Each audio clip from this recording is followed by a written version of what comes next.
Praise the lord. మన రక్షకుడు పరిశుద్ధుడు యేసుక్రీస్తు వారి శక్తి కలిగిన నామంలో ఈ రోజున దేవుని యొక్క పరిశుద్ధ వాక్య ధ్యానములకు విశ్రాంతి దినమున మన పరిశుద్ధుని పేరట ప్రతి ఒక్కరికి దేవుని పేరట ప్రైజ్ ద లార్డ్. పరిశుద్ధమైనటువంటి దేవుని యొక్క జీవ వాక్యము ఆత్మీయ జీవితాలని ప్రతి సందర్భంలో కూడా హెచ్చరిక చేస్తావు. ఆత్మీయ జీవితంలో నిలదొక్కుకోవాలంటే దేవుడు యెహోషువకు చెప్పినట్లుగా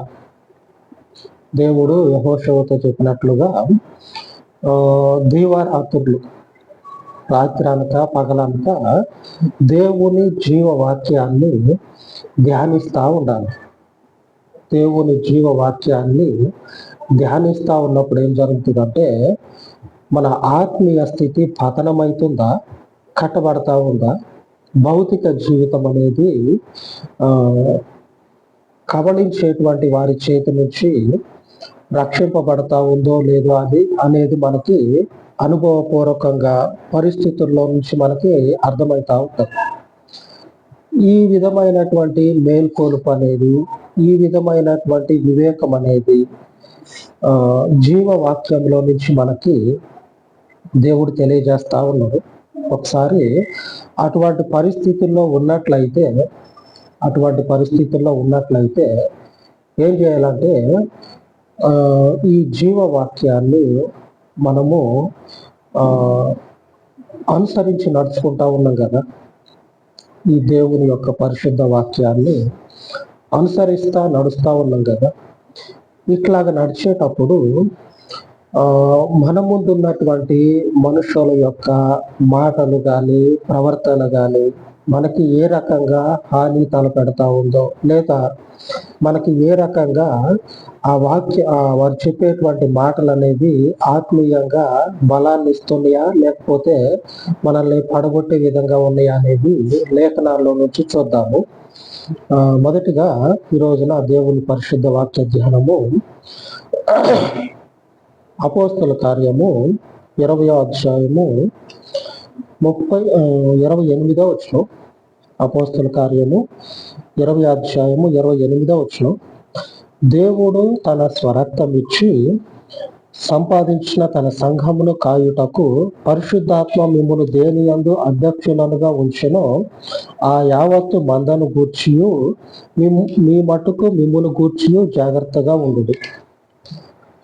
ఈరోజు దేవుని యొక్క వాక్య ధ్యానం ఏమిటంటే మీ మట్టుకు మిమ్మును గూర్చియు జాగ్రత్తగా ఉండుడి.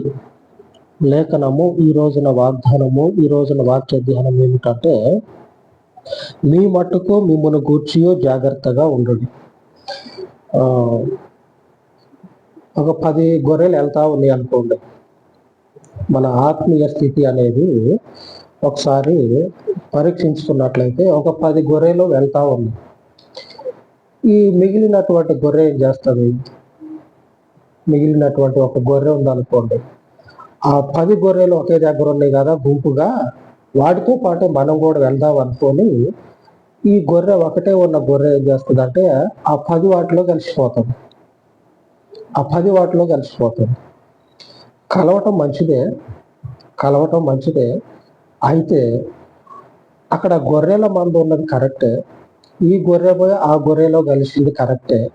కానీ అక్కడ సరి అయినటువంటి కాపుదల, సరి అయినటువంటి నడిపింపు అనేది ఉన్నదా లేదా అనేది మనం అందులోకి పోయిన తర్వాత మనల్ని మనము పరీక్ష చేసుకోవాలి. ఈ పరిస్థితుల్లో అనగా ఇప్పుడున్నటువంటి ఆత్మీయ జీవితంలో చాలా ప్రాముఖ్యమైనది విషయం, చాలా ప్రాముఖ్యమైనది. అందరూ పోతా ఉన్నారు, వాళ్ళతో పాటు మనము అని చెప్పనని పోయేటువంటి వాళ్ళే ఎక్కువ. ఆ ఒక్క గొర్రె పోయి 10 గొర్రెలు ఎలా కలిసిందో అటువంటి పరిస్థితి ఈ రోజున ఆత్మీయంగా ఉన్నటువంటి అనేకుల జీవితాల్లో జరగటం మనం చూస్తూ ఉన్నాం. అది అనేకుల దగ్గరికి ఎందుకు? మీరు ఎలాగనో నేను కూడా అలాగనే, నేను ఎలాగనో మీరు కూడా అలాగనే, మనం కూడా ఒకనొక సందర్భంలో ఈ స్థితిని ఎదుర్కొన్నటువంటి వాళ్ళము. అయితే లేఖనం చెప్పేది ఏంటంటే మీ మటుకు మీరు జాగ్రత్తగా ఉండాలి. ఎందుకంటే సంఘములో దేవుడు ఏర్పాటు చేసుకున్నటువంటి సంఘంలోనే దేవుడు ఏర్పాటు చేసుకున్నటువంటి సంఘంలోనే అల్లరి మోకలు సంఘాన్ని పాడు చేసేటువంటి వారు ఈ గొర్రెల్లో చేరిపోయి గొర్రెల్లాగా మారిపోయి వాళ్ళ నిజ స్వరూపం అనేది ఆయా పరిస్థితుల్లో రహస్యంగా బయటపెట్టి సంఘాన్ని ఏం చేస్తా ఉన్నారంటే పాడు చేస్తా ఉన్నారు. అనగా ఆత్మీయ జీవితాన్ని నాశనం చేసి భౌతికంగా మనుషుల్ని తీసుకొని పోయి నాశనం చేయడమే వాళ్ళ యొక్క ఉద్దేశం. వాళ్ళ ఉద్దేశం ఏంటంటే సంఘాన్ని నిలువున చేల్చటం. అనగా మనుషుల్ని, సంఘంలో ఉన్నటువంటి మనుషుల్ని, ఆ మనుషునితో పాటు చివరికి వచ్చాలకే సంఘం అంతటిని కూడా పాడు చేయటం. ఆత్మీయత అనేది, దేవుని యొక్క నడిపింపు అనేది మన జీవితాల్లో మనకి ఎలాగ కలుగుతుందంటే, మనల్ని మనము వాక్యము చేత కడుక్కున్నప్పుడు, ఆ వాక్యము చేత అనుదినము కూడా మనము శుద్ధి చేయబడాలి. వాక్యము చెప్తా ఉన్నది మిమ్మల్ని మీరు శుద్ధి చేసుకోండి అంటే వాక్యానికి వ్యతిరేకమైనటువంటి కార్యాల్లో తలమునకలై శుద్ధి చేసుకోవటం కాదు. వాక్యానుసారమైనటువంటి జీవితాన్ని మనము జీవిస్తా మనల్ని మనము శుద్ధి చేసుకొని పవిత్రంగా మారాలి. అది దేవుడు కోరుకునేది. మనకు కావాల్సింది కూడా అదే. అనుదినము కూడా, దీవారాత్రులు కూడా దేవుని సన్నిధిలో యెహోషువ ఏం చేస్తా ఉన్నాడంటే దేవుని వాక్యాన్ని ధ్యానిస్తా ఉన్నాడు. ఈ వాక్యము ధ్యానించడం ద్వారా ఏం జరుగుతుందంటే, మనము సరి అయినటువంటి దిశలోనే ప్రయాణం చేస్తున్నామా, మనం వెళ్ళేది సరి అయినటువంటి స్థలానికి వెళ్తా ఉన్నామా, మన ముందున్నటువంటి దైవజనులు కావచ్చు, లేకపోతే ఆత్మీయంగా మనల్ని బలపరిచేటువంటి వారు కావచ్చు, అసలైనటువంటి దేవుని వాక్యము చేత ముద్రించబడిన వారేనా కాదా అనేది తెలియాలి. ఎటువంటి మనుషులు పోగయ్యారంటే, అంతటి భయంకరమైనటువంటి మనుషులు ఇప్పుడు కాదు, ఆ మొదటి కాలంలోనే పోగయ్యారు. ఏ మొదటి కాలం అంటే ఆది కాలంలోనే సంఘంలో ఇట్లాంటి వాళ్ళు పోగయ్యి సంఘాన్ని పాడు చేస్తా ఉన్నారు. ఒకసారి మనం లేఖనాన్ని చూద్దాం. 15వ అధ్యాయంలో 15వ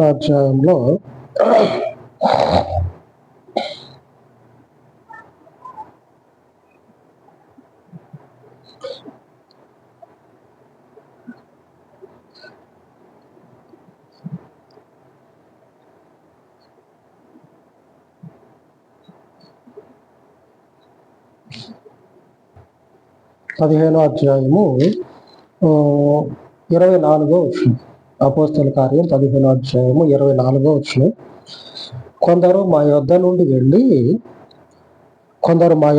వెళ్ళి తమ బోధ చేత మిమ్మల్ని కలవరపరిచి మీ మనసులను చెరుపుచున్నారని వింటిని, వారికి మేము అధికారం ఇచ్చి ఉండలేదు.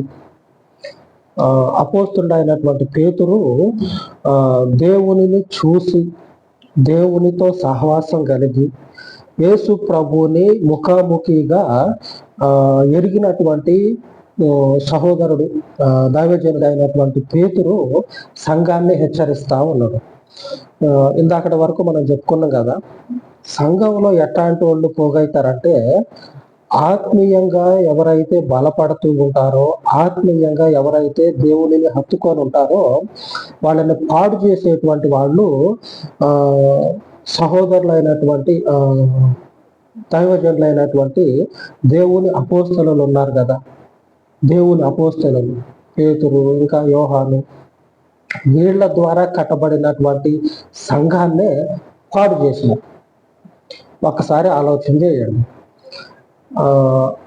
సాక్షాత్తు యేసు ప్రభుతోటి తిని తాగి రోజంతా ఆయనతో సహవాసం చేసినటువంటి పేతురు చేత, యోహాను చేత, శిష్యుల చేత కట్టబడినటువంటి దేవుని ప్రజలనే చెరిపేసేంత జ్ఞానాన్ని, వివేకాన్ని సంపాదించినటువంటి ఈ తోడేళ్ల లాంటి మనుషులు ఇప్పుడు మరీ పెచ్చరిల్లిపోయారు. ఆ మొదటి కాలంలోనే దేవుని చేత ఎంచుకోబడినటువంటి దైవజనుల చేత ఏర్పాటు చేయబడిన సంఘం చెడిపోయింది. ఆ రోజు ఒకసారి మనుషుల మాటలు ఎంత తీయగా లేదంటే ఆ, ఏదో ఒక మాట అంటారు లోకానుసారంగా, తడిగుడ్డేసి చంపుతారు అని. మెత్తగా చనిపోయే విషయం కూడా వాళ్ళకు కూడా తెలియదు. మనం చనిపోబోతా ఉన్నాం, మనం చేస్తాము అనే విషయం వాళ్ళకు కూడా తెలియదు. అట్లాగా మెత్తటి మాటలతోటి, నునుపైనటువంటి మాటలతోటి చంపేటువంటి వాళ్ళు పోగయ్యారు. ఆ మొదటి కాలంలో ఉన్నాయి. ఇప్పుడు నేనున్నా, లేకపోతే ఇంకొకళ్ళు ఉన్నారు. వీళ్ళందరూ యేసు ప్రభు చేత ఆత్మీయంగా బలపరచబడి దేవుని కొరకు నిలబడ్డారు. కానీ ఆ మొదట్లో ఉన్నటువంటి పేతురు, యోహాను, ఇంకా ఉన్నారు కదా శిష్యులు, వీళ్ళందరూ కూడా దేవునితో సహవాసం చేసిన వారు. భౌతికంగా నిజంగా యేసు ప్రభుతోటి తిరిగి ఆయనతో పాటు సువార్తలో పాలు భాగస్థులైన వాళ్ళు.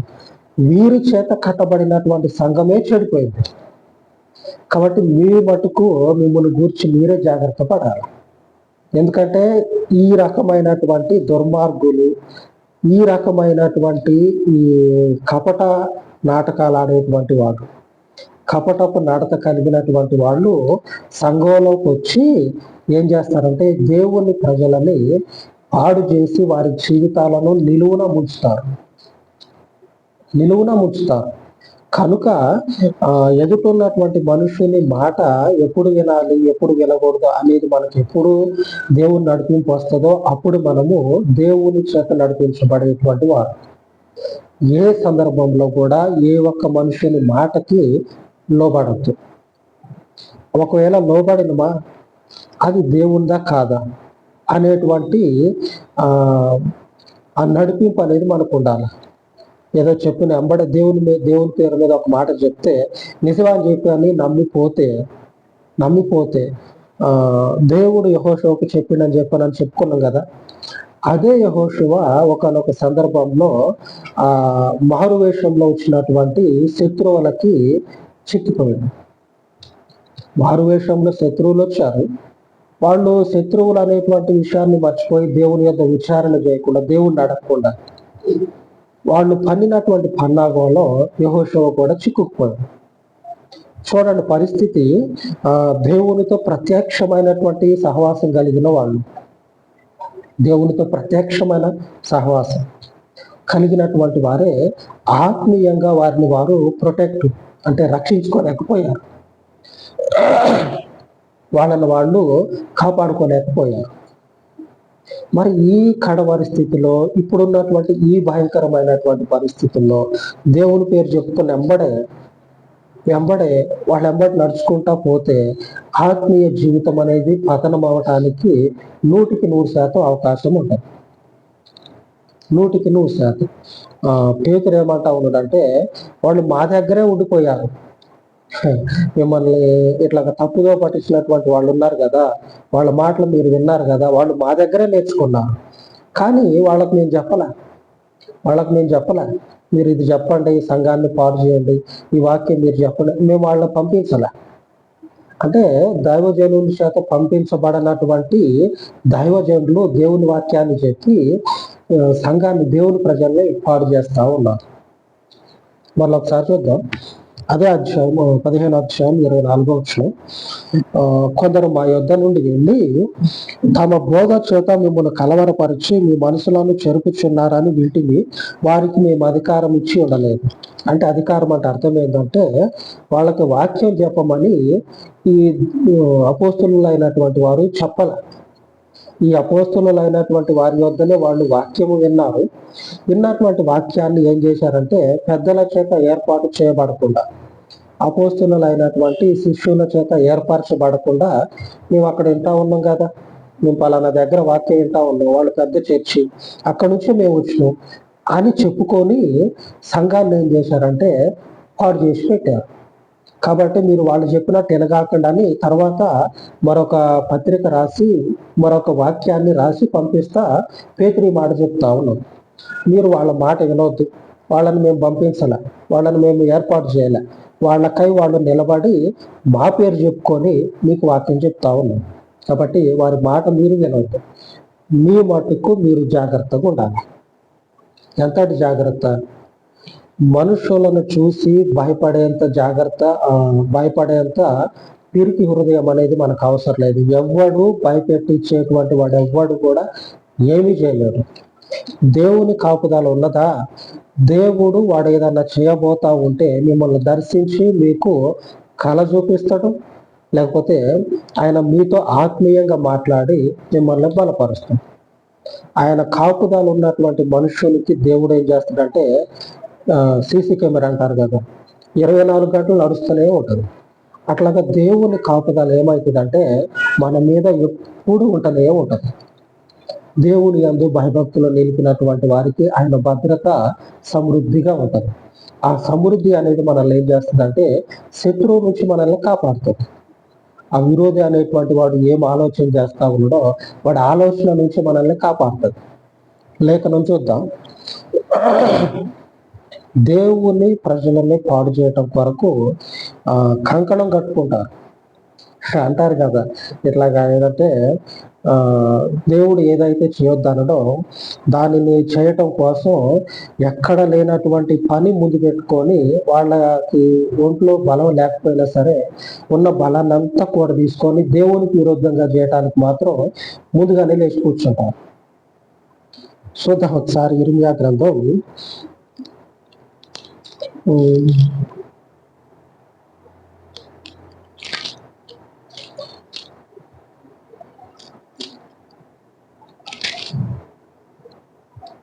43వ అధ్యాయము 2వ వచనం. హోషేయ కుమారుడైన అజర్యాయును కారేహ కుమారుడైన యోహానానును గర్విష్ఠులందరూ ఇర్మియాతో ఇట్లనిరి, నీవు అబద్ధము పలుకుచున్నావు. ఐగుప్తుల కాపురముండుటకు మీరు అక్కడికి వెళ్ళకూడదని ప్రకటించుటకై మన దేవుడైన యెహోవా నిన్ను పంపలేదు. దేవుడు ఒక మనుష్యుని ఏర్పాటు చేసుకొని ఒకనొక సందర్భంలో దేవుడు ఈ మనుషుల్ని పంపించలేదు అని చెప్పనని ఆ సేవకునికి విరోధంగా తిరిగినప్పుడే దేవుడు నా మనుష్యుడని కొన్ని కార్యాల ద్వారా వాళ్ళకి తెలియపరిచింది. అంతకు మునుపు కొన్ని కార్యాల ద్వారా ఈయన దేవుని ప్రవక్తే అని దేవుడు తన కార్యాల ద్వారా తెలియపరిచింది. ఆ తర్వాత నమ్మాలి కదా దేవుని యొక్క వాక్యాన్ని, అవును నిజమైనటువంటి ప్రవక్తే అని నమ్మాలి కదా. నమ్మకపోగా ఆ లేఖనంలో రాయబడ్డది, పలానా మనుషునితో పాటు మిగిలినటువంటి గర్విష్ఠులందరూ కూడా ఏం చేశారంటే దేవుడు నిన్ను పంపేలా, దేవుడు నీకు చెప్పలా అని చెప్పి మిగిలినటువంటి దేవుని ప్రజలందరినీ కూడా తీసుకొని దేవుడు చెప్పనటువంటి వద్దు అన్నటువంటి ప్రాంతానికి బయలుదేరుతారు. తర్వాత రాయగారు ఉంటుంది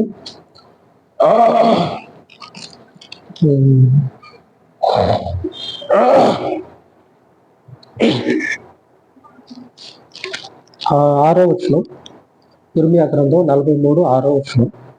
మరియు కారేహ కుమారుడైన యోహానానును సేనల అధిపతులందరూ యెహోవా మాట వినని వారై యూదా దేశంలో నివసించుటకు తాము తరిమివేయబడిన ఆయా ప్రదేశముల నుండి తిరిగి వచ్చిన యూదుల శేషమును అనగా రాజదేహ సంరక్షకులకు అధిపతి యొక్క నెబుజరదాను, షాఫాను కుమారుడైన అహీకాము కుమారుడకు గెదల్యాకు అప్పగించిన పురుషులను, స్త్రీలను, పిల్లలను, రాజకుమార్తెలను, ప్రవక్త యొక్క ఇర్మియాను, నేరియా కుమారుడు బారూకును తోడుకొని పోయి, అంటే దేవుని యొక్క సంఘాన్ని, దేవుని ప్రజల్ని మీ మటుకు మీరు జాగ్రత్తగా ఉండమని దేవుని వాక్యం చెప్తే చెప్పబడినటువంటి దేవుని వాక్యాన్ని పెడచెవిన పెట్టినటువంటి ఈ మనుషులకు భయపడిన వాళ్ళు ఉంటారు కదా, అక్కడ ప్రవక్త మాట వినకుండా ఎవరికైతే భయపడాలో వారికి భయపడకుండా, ఎవరికైతే భయపడకూడదో వానికి భయపడి సంఘం అంతా ఏమైతా ఉన్నదంటే తప్పుడు తోవలో పోతా ఉన్నది. చివరికి ఈ ఇర్మియాకి ఇష్టం లేదు, కానీ వాళ్ళు ఏం చేస్తారంటే బలవంతంగా ఇర్మియాను కూడా పట్టుకొని పోతారు. సంఘం అనేది దేవుని యొక్క కాపుదలలో ఎప్పుడు ఉంటారు. దేవుని ప్రజలు అనేటువంటి వారు దేవుని సంరక్షణలో ఎప్పుడు ఉంటారు. కనుక ఆయన వాక్యానికి మనము లోబడి జీవించాలి. వాక్యానికి విరుద్ధమైనటువంటి క్రియ కానీ ఆ జీవితం కానీ ఉందనుకోండి, ఆ జీవితానికి, ఆ ఆత్మీయులకి, ఆ ఆత్మీయ జీవితానికి దేవుని కాపుదల ఎంత మాత్రం కూడా ఉండదు. దేవుని సంరక్షణ అనేది ఎంత మాత్రం కూడా ఉండదు. రేపటి రోజున అనగా వచ్చేటువంటి రోజుల్లో దేవుడు మనకి ఏమన్నా చేస్తాడో అనేటువంటి ఆలోచన పెట్టుకునే కూడదు. ఎందుకంటే వాక్యానుసారంగా లేవు కదా. లేనప్పుడు ఆయన కాపుదల ఎలాగుంటది? ఆయన కాపుదల ఉండదు. మిమ్మల్ని మీరు జాగ్రత్తగా ఉండమని చెప్తే అర్థం ఏంటంటే ఆ వాక్యము ప్రకారంగా మిమ్మల్ని మీరు కట్టుకోవాలని. వాక్యానికి విరుద్ధంగా మీరుంటే మీరు జాగ్రత్త అనేది ఎక్కడ కలిగి ఉన్నారు? లేరనే అర్థం. చివరిగా అపోస్తుల కార్యంలో మరొక వచనం చూద్దాం.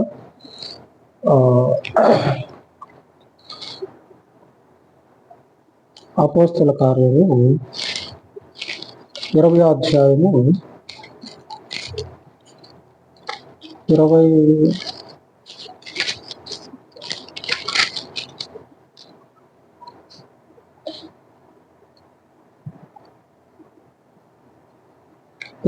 వచనం. నేను వెళ్ళిపోయిన తర్వాత క్రూరమైన తోడేళ్లు మీలో ప్రవేశించునని నాకు తెలియను. వారు మందను కనికరింపరు, మరియు శిష్యులను తమ వెంట ఈడ్చుకొని పోవాలనని వంకర మాటలు పలుకు మనుషులు మీలోనే బయలుదేరుతారు. చూడండి పరిస్థితి ఎంత భయంకరంగా ఉన్నదో. దేవుని ప్రజలను పాడు చేసేటువంటి వాడు బయట నుంచి కాదు, సంఘంలో నుంచే పుట్టుకొస్తారు.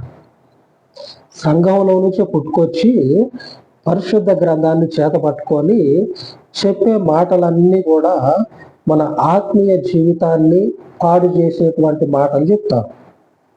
చివరికి ఇది చూపిస్తారు. ఎందుకంటే ఇది చూపిస్తే అప్పుడే ఈ దైవజనుడు చెప్పిందే నిజం కదా అని అనుకుంటాం. ఈ జీవితాలను పాడు చేసేటువంటి వాళ్ళు ఎక్కడి నుంచి బయలుదేరతారు? మీలోనే బయలుదేరతారు.